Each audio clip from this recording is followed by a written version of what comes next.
Builders, backstories, breakthroughs. This is the Journey in Conversation.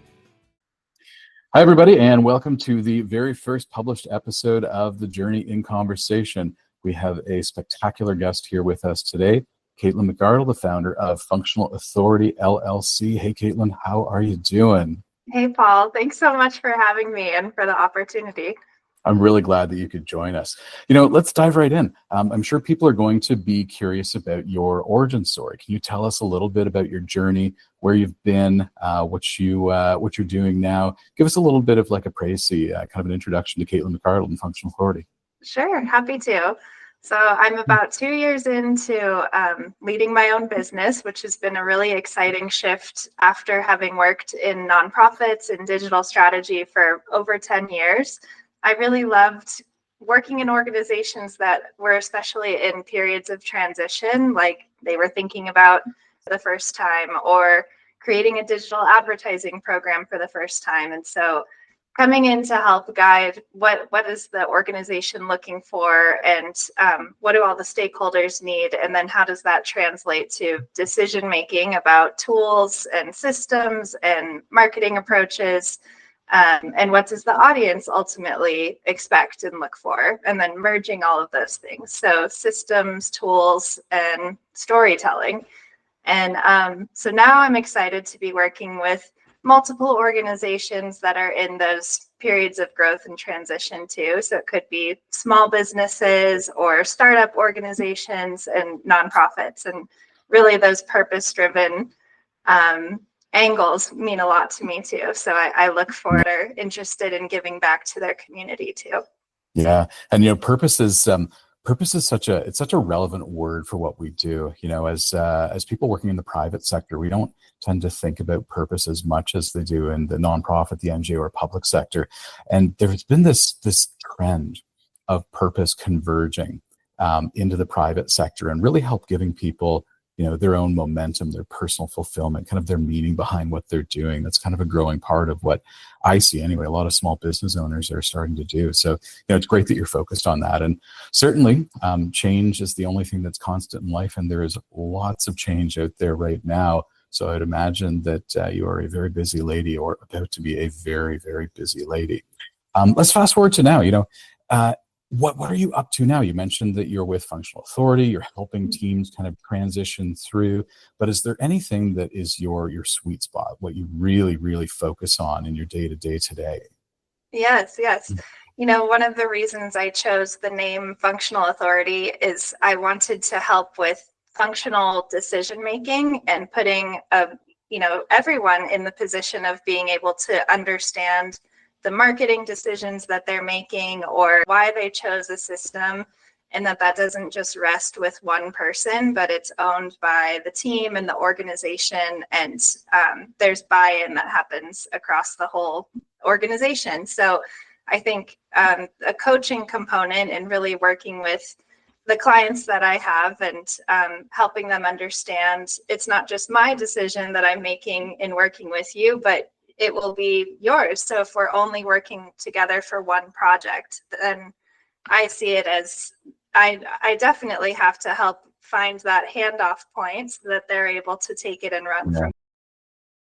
I think that's so important in helping everyone understand how and why they've built something, even if they weren't the ones responsible for all of the ins and outs of each piece.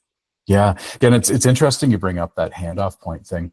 You think about traditional consulting, like we're both consultants, part of what we do, and you think about consultants, and I've always had that kind of picture of the House of Lies consultant, where they go in, they kind of work behind the scenes, and they just find ways to bill clients out of money, to overbill for time, and create reasons for their own existence. So having an exit point, I feel, and having that exit point defined ahead of time with your clients is such an important part of building trust and being completely transparent. So I'm glad you brought that up. Let's open up our time travel machine a little bit. So you've been doing this for like 2 years now. Think back to your first couple of months. What was that like? What was your first couple of months like? Because everyone, they say, oh, let's start a business. And then they kind of start a business and they get into this period of like, oh, wow, What was yours like? hmm I was just doing my best, and I think many people are in the beginning. Just the experimentation is so important, and just being able to come to Yeah. terms with, I will probably fail multiple times, and I'm not really sure what this looks like yet. So I think looking back, I wish I could pat myself on the back for just taking a risk. Like just keep trying and keep doing it. But I do remember making my website for the first time, and I felt like it's really important for me to have a good one because I'm in digital marketing. So I should Yep. probably have a good website. And I would show it to my former colleagues that I had worked with over the years, and I'd get their feedback. And they said, yep, I've seen you do that. That's exactly what a project that we worked on together. That sounds good. That sounds good. And then I showed it to my dad, and he said, I'm really proud of you for taking a risk and putting yourself out there. It's like, I hear a but coming. But this makes no sense to me. Like, I don't know what any of these words mean. And he said, I think that's a problem because I think I would be your target audience, someone who doesn't understand marketing and knows that they need marketing in their business, but doesn't know where to start. So if it doesn't make sense to him, then it probably wouldn't make sense to someone that I would want to be working with. So that was very eye-opening to me, and just any chance to take in some of that feedback early stage when prospect calls didn't go well or a networking opportunity kind of fell flat. Just reflecting on those and thinking, well, why didn't it go well, and what could I learn from that can help 6 months from now? Yeah, and it's funny. I when you were saying that, your dad was kind of like, "I'm really proud of you," and then the long trail off. I think everybody has that experience with their parents when they first start out and they're talking about what they're doing. The butt thing is it's so universal. It's really fun. Thinking about that first period where your dad, he'd said, "I don't get this." Right? Like I'm kind of your target audience. I don't understand this. What did you do from there? Like, did you put in place a process, or how did that change your thinking about how you communicate yourself? I realized that with a pattern in some of those early stage conversations that I had with prospects is that I would talk about tactics. Like I could create your website for you, or your first newsletter, or your first whatever the tactic was. Yeah. And I found that oftentimes if someone was willing to take the conversation, then they probably already had a project in mind. So getting them to talk about that and to say, what prompted you to have this conversation? What's on your mind? What are you working on? And then that's where I could really have more of a consulting conversation and say, I'm understanding where you are in your business right now. And it sounds like there's a potential gap or opportunity coming where you're about to make a decision one way or another about a system, a tool, or an approach. So then I got to kind of give them an example of what it would be like to work together and send them a follow-up and say, I've been thinking about our conversation, and here are the first 2 or 3 things that I would suggest you could do. And just give them something free that's also helpful and a summary of the meeting. And if they are able to take it and run from there, then I would check in with them maybe a month later and say, how'd it go? Did you try that? Did you work on that? And often they would say, no, but I wanted to, or I don't have time, or I'm not sure how to do it.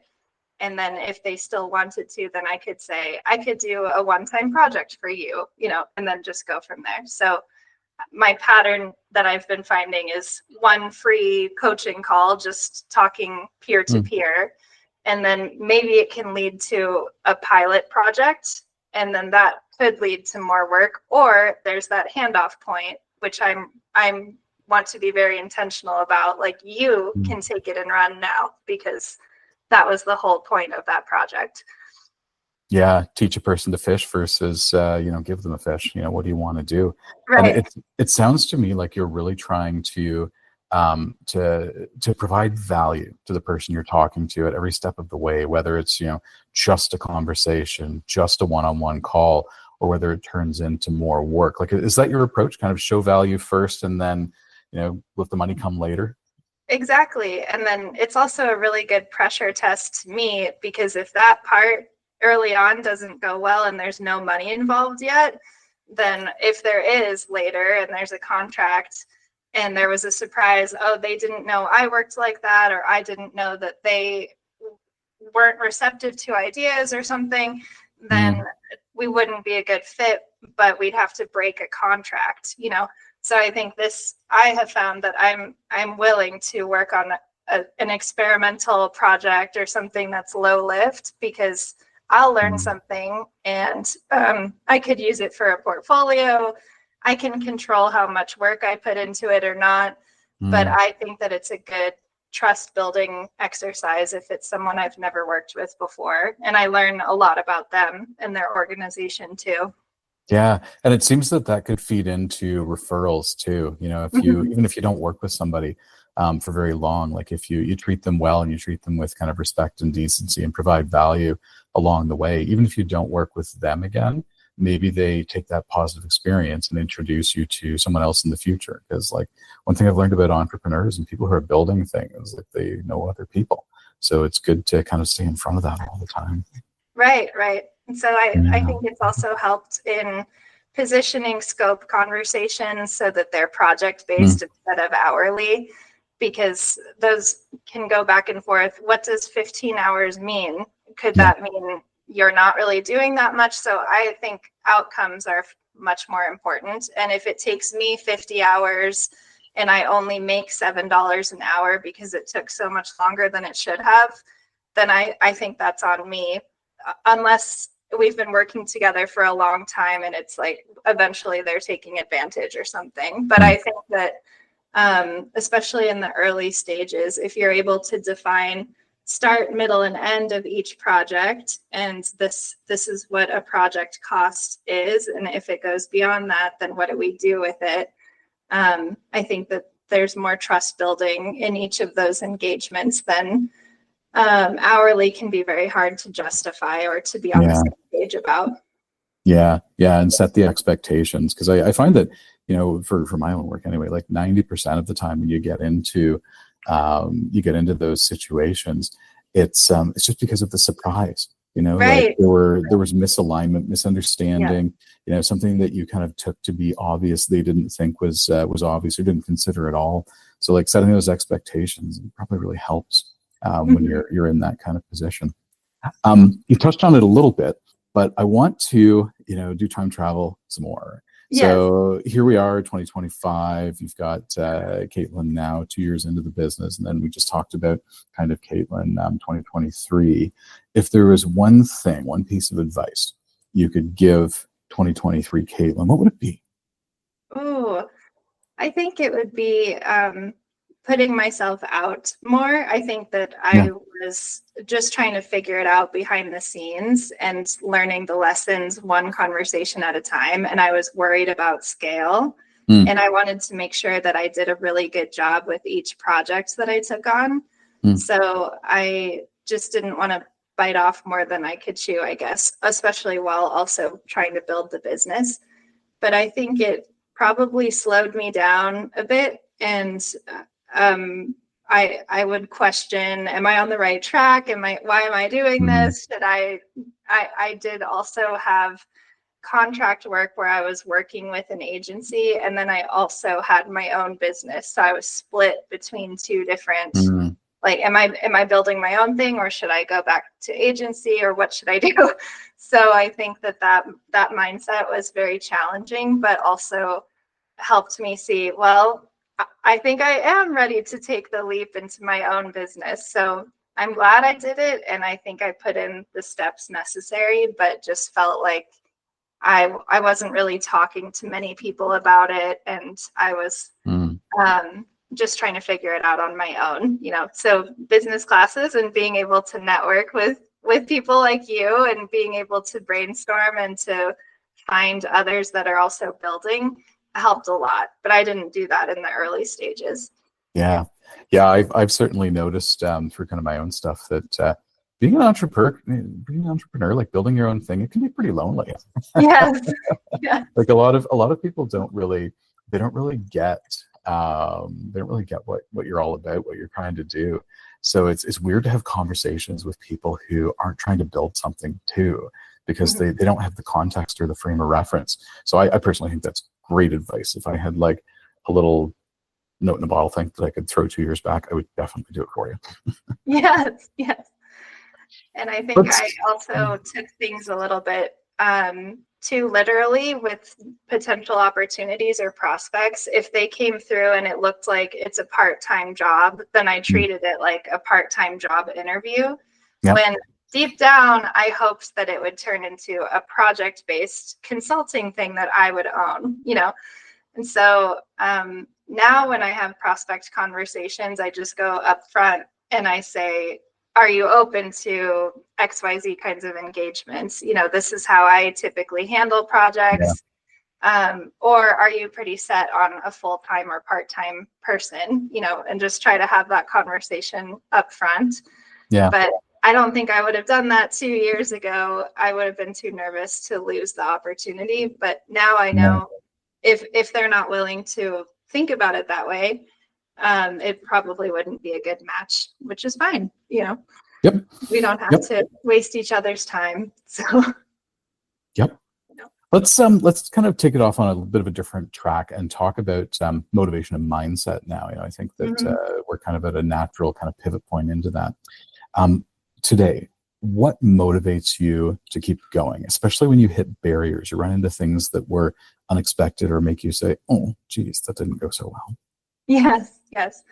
I think it feels so good to be able to take back my time where now I'm able to make decisions for myself about how much I'll put into a project or how much I'll do to explore a new prospect or opportunity Yeah. compared to an employer owning your time.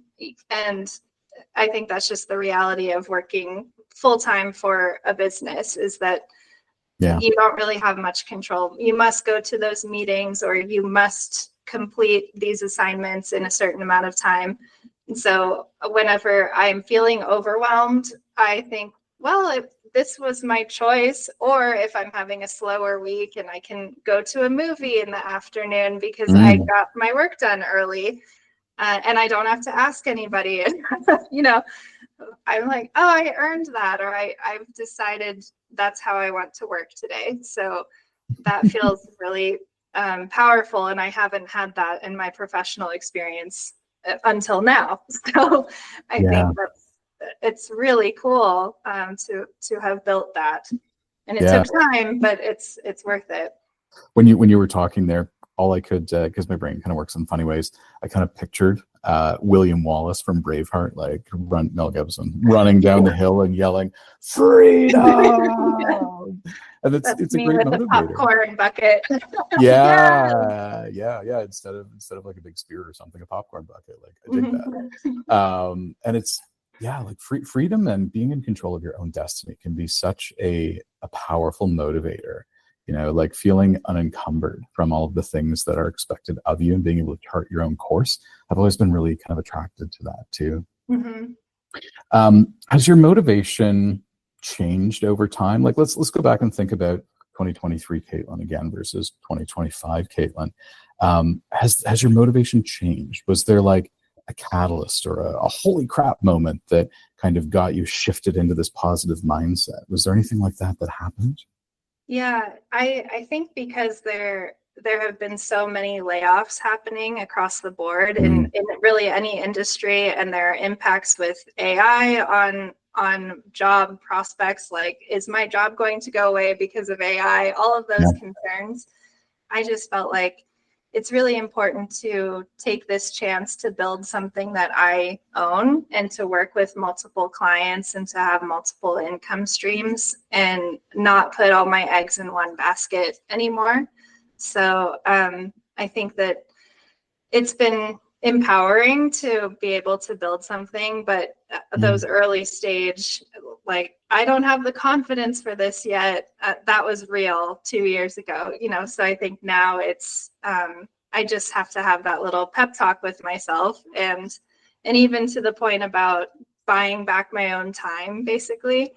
What can that mean? It means that I could spend more time with family. I don't have to miss out on things that I used to have to miss events because I decided to work instead, or I couldn't get the time off from my employer. Or I felt guilty if I were to miss something work related. And so now that shift means a lot to me, because I could say, no, this family event means much more. And so I'm trying to buy back my time through my business where I can make decisions like that instead. Yeah. And I've certainly been in my career through layoffs on both sides of it, being the person doing the laying off and being the person who was laid off, and it sucks on both sides of it. And I remember just very pointedly the feeling that you have in that first kind of period after a layoff happens. Thinking of our audience, you talked about the people who are being laid off right now because of AI. Whether it's the real reason or a cover story is unimportant for our conversation. Yeah. Thinking about people who might be going through that, is there any advice that you can give them about adapting to change and persevering through those emotionally turbulent times? Mm-hmm.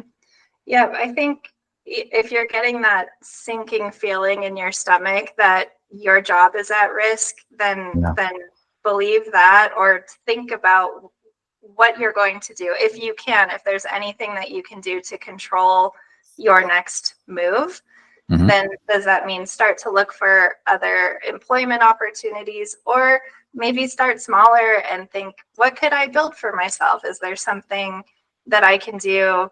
And it doesn't even have to be in your same profession. It could be shadowing another business. It could be learning something else, but just trying to give yourself the space outside of your job and your stress, and that fear of losing your job can be very crippling too. So even if the layoff hasn't happened or might not actually happen, that fear I've seen in colleagues that are worried about it because the organization goes through certain rounds of layoffs every now and then. So I think just taking a chance and seeing what it's like to build something for yourself. You don't have to go from replacing your income entirely. I think that was where I got stuck. I can only work full time, or I can only work full time for myself. But that's not necessarily the case. You could have one project a quarter that you do for yourself, along with your other employment opportunity. So maybe seeing if you can experiment with both and see which one you like better, and just give yourself the space to try and build something. Yeah, that's really interesting, because we anytime anytime I've spoken to a financial advisor, or one of those people who's like, I will help you build your retirement dreams. They're all over the place. You hear from them all the time. And valuable service. But they always talk about diversification in your investment portfolio. Don't put all your eggs in one basket. And when we're having those conversations, it's completely normal and natural. But when we're thinking about our career, it's the exact opposite. It's not normal or natural to do many things and not put all your eggs in one basket. And maybe that perspective needs to change, right? Maybe we all do need to think kind of like you're thinking, and build multiple income streams, whether or not they're small, large, whatever. Just diversify. Maybe that's smart. Right. And some employers will be very strict about that you can't, or they frown upon employees having a LinkedIn presence or anything of that nature. And so that's its own red flag. But also, what do you want to do about that? If you still want to build something, then could it be an online course, or do you have experience that you can share with others? And I try to remind myself, and I can't remember where I saw this advice, but try to surround yourself with people professionally that are 2 or 3 years ahead of you that you can learn from.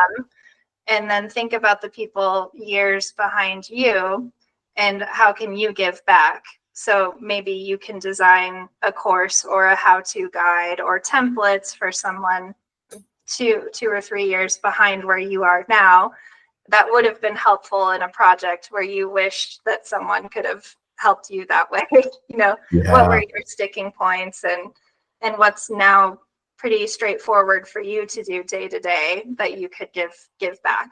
So just trying to think about that trajectory and sharing your expertise. How do you package up your knowledge if you are still working full time and your time is not available for project-based work? Can you package up your expertise in a certain way? Yeah. Let's change gears a little bit and talk about failure. And failure, even the word makes a lot of people deeply, deeply uncomfortable. It took me quite a while to realize that failure is actually one of the best learning opportunities that you can have. Is there something that you are comfortable talking about in your career where you failed, you bombed, and you know that you bombed? And if so, what did you learn from it? What did you take away from the experience? Mm-hmm. Yes. Oh, that's a good question. I think looking back at my nonprofit career, what I consider to be failures were if I worked on a digital project and then I became the only person that could manage it day to day, and then I'm now the bottleneck. I'm the only person who can use this system.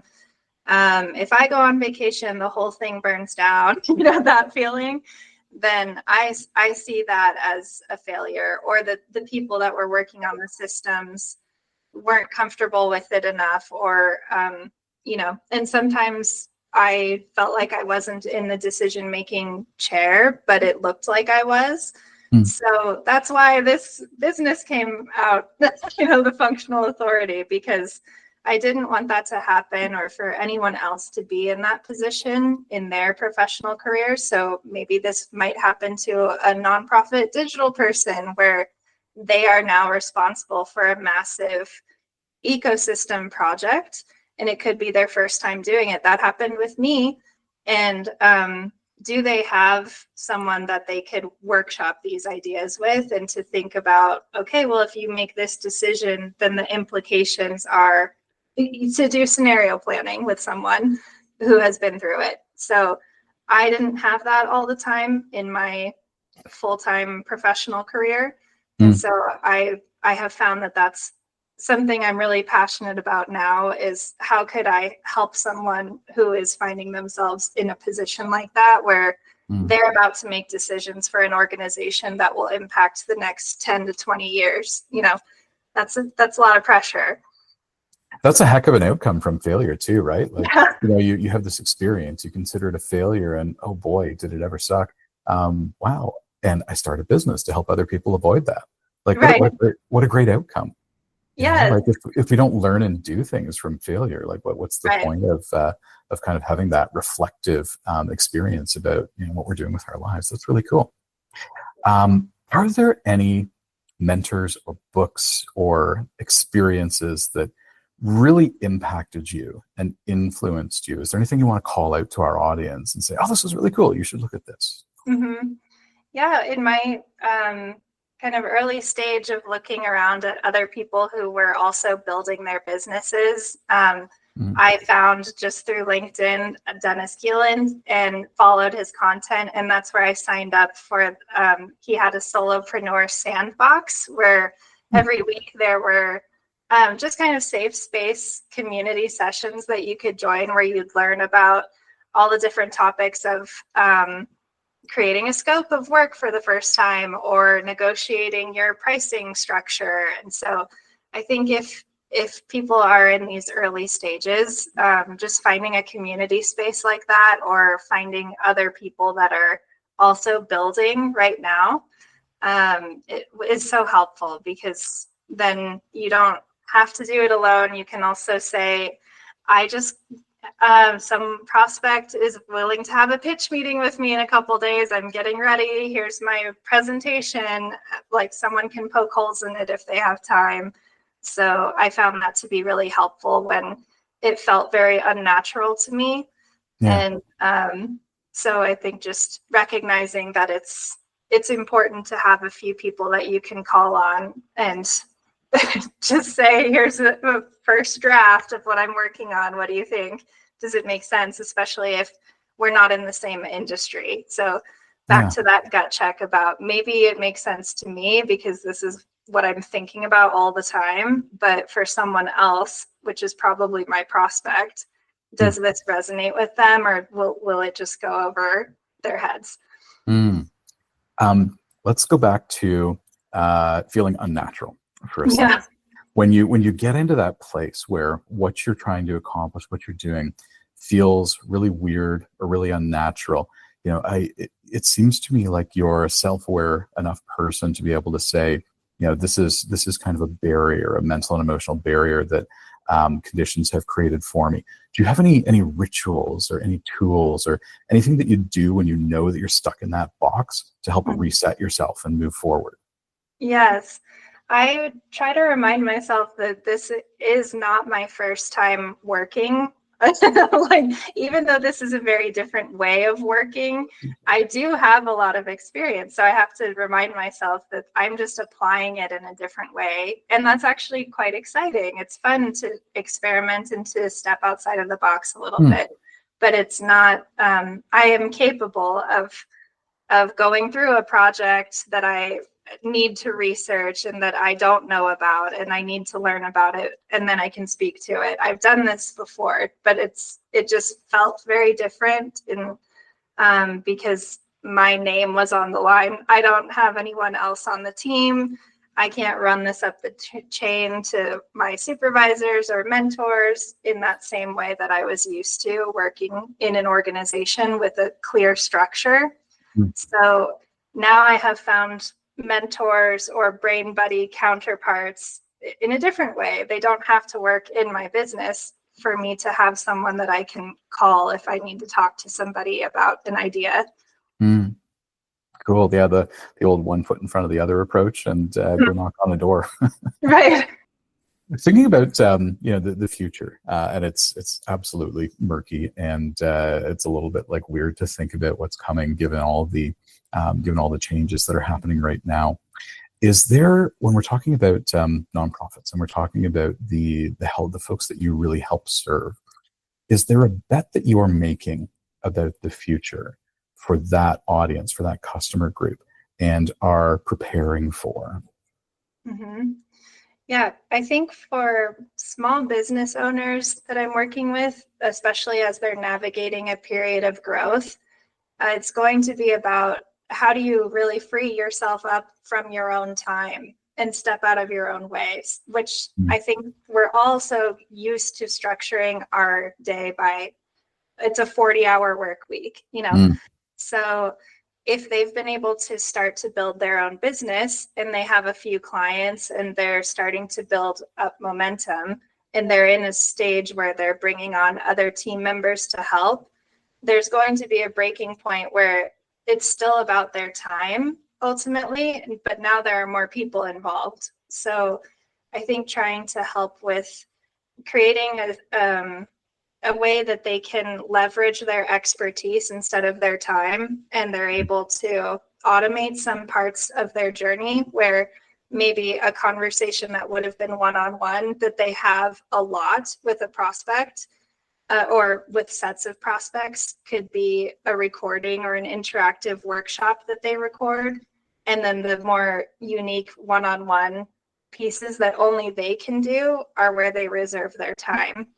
So just trying to help them take a step back and see what does automation truly mean for them so that they can scale if that's what they want. And if they don't actually want to scale, then making that decision early so that they don't bite off more than they can chew and their business got too big for what they're actually trying to do. It's funny, and I'm laughing because you say people biting off more than they can chew. That's my default state. It's been my default state my entire career, and I'm just like, oh yeah. But it's an interesting thing to think about, right? Because you if you're going to work for yourself, you're going to have a micro business that maybe employs like 2 people. That natural instinct that kind of like business history and, you know, all these stories about entrepreneurship and growth tell us is like, you need to figure out how to grow. You need to figure out how to grow, to scale, to scale. And you need to be relentless about becoming like bigger, more resources, more money, more staff. But if you like break yourself away from that expectation and you say, maybe that's not right for this business, maybe that's not what I want, maybe that's not what's best for my employees, you can kind of free yourself from that. And that, like, every instinct that we have as business people is like grow, but maybe we shouldn't. Maybe we should figure out how to be sustainable and level out at a certain point. Exactly. Right. And I'm navigating that for myself right now. So I'm helping clients with it, but I'm also wondering, is this going to be a one-person business for me? And am I happy with that? And right now, very much so. So I don't want to start investing in scale if that's not where I want to go. But some of the clients I'm working with are navigating that too. So I just think if it becomes too big and that wasn't actually what you were hoping to do, then it's harder to scale your business back down. And that can feel like a failure, you know? So trying to get ahead of that and have those conversations about, do you actually want it to get much bigger than that? And what does that mean to you? And then you'll have to kind of share your expertise with the next level of people that you'll trust to deliver the same quality product that you're delivering, or automating pieces that you would normally take on yourself. Yeah. So I suspect, given what we just talked about, that I know what the answer to this question is already going to be. But let's say that amongst our audience, someone at home is considering walking the same path that you've walked. They're thinking like, oh, you know, I've been thinking about doing something like what Katelyn's talking about. And maybe I'm going to start. What would your advice for them be? I would say start building for yourself. Build a project or a prototype or build your own portfolio first if you don't have that yet, so that you're able to show someone, this is what I do. And I think for me, I only really had that with my previous employment experiences. And so I didn't yet have, here's how I want to work, and here's what it looks like as a consultant, you know, relationship with me. And so if I could go back, that's what I would have started with, is a proof of concept, or here's how I tackle a project. Here's how I tackle an early stage website build or something. And I was more concerned about trying to find a client, of course, you know. So I think if you do have a stable employment opportunity right now, then this is a good time to try to build your first prototype, or to think about, what does consulting look like for me? And how would I want to build a pricing model? Or what am I even trying to sell? Or what does my future state look like if I had my own business? And just try to visualize it so that you can build your first few sets of projects around it. Yeah, it's good advice. I know so many people who just kind of like dive in and they're like, I'm going to do something, and they start and they go to it, and that's cool. But then they circle back and they go left and they go right, and they realize that they made so many missteps along the way. Whereas if you just kind of sat down at the start and said, let's figure out what I'm doing and how I'm going to do it, and then like prototype based around that, I would say that a lot of time. I know I would have, if I would have been able to take the advice that you just gave like 5 years ago. Me too. I know. Yeah, trying to make sure that you're not investing too much into systems and tools without seeing if clients would even want your product or service. So it's really expensive when you're the one fronting the bill on all of your tools, or your online learning program, or whatever it is. So just trying to see, here's a low lift example of how I work, and then shop that around with your key target and prospects and see if anyone will take a bite, and then build from there without investing too much of your own time and your money into something that maybe no one will actually buy. Cool. Well, Katelyn, Wonderful conversation. Thank you Yes. very much. I'm glad that you could join us today. I'm going to put links to all of Katelyn's stuff in the show notes, folks. So, don't worry about running for a pen and paper. But Katelyn, tell us how the people at home who are listening can find you. Are you on the LinkedIn? You have a website, I'm sure. Just give us a little pitch for yourself and what you do. Absolutely. And thanks again, Paul, for the opportunity to be here. So if you'd like to reach out anyone, then LinkedIn or my website, and then you can sign up too if you'd like for a free strategy call. Those are my favorites because then I can just learn from you about what you're working on and give you some advice. And if eventually you need any more help, that's where you can also find me. But I love hearing what people are working on. And as we touched on at the start of the show, you are someone who gives value at each and every step of the way. So even if that strategy call doesn't go somewhere, you will probably get something really great out of it, folks. Katelyn McArdle, founder of Functional Authority LLC. Thank you so much for joining us today. We look forward to catching up with you in the future and seeing what your journey has in store. Thanks for tuning in to the Journey in Conversation. If you liked this episode, follow or subscribe so you don't miss the next one. More builders, more breakthroughs, coming soon.